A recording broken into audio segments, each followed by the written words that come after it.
Depuis quelques jours, on va passer énormément de titres qui parlent de l'écriture inclusive, comme quoi elle serait officielle en France. Mais dans la réalité, c'est un peu plus nuancé que ça. C'est une affaire qui commence en 2021 à Paris. À l'hôtel de ville, deux plaques ont été actualisées et on peut y lire notamment président.e.s et conseiller.e.s pour rendre hommage à d'anciens conseillers municipaux. C'est pas une généralité. Mais cette écriture est contestée par une association, Francophonie Avenir, qui saisit la justice pour demander le retrait de ces plaques. En 2023, le tribunal administratif rejette la requête et en avril 2025, la Cour administrative d'appel confirme ce jugement. L'association décide donc de saisir le Conseil d'État.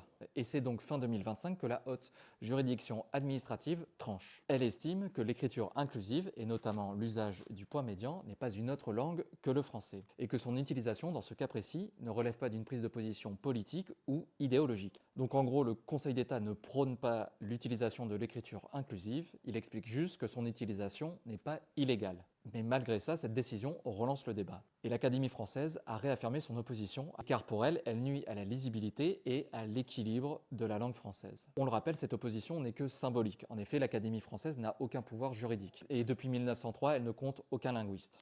Donc au final, en voulant faire retirer ces plaques, les opposants ont surtout obtenu une décision juridique claire. L'écriture inclusive peut être utilisée sans être interdite par le droit.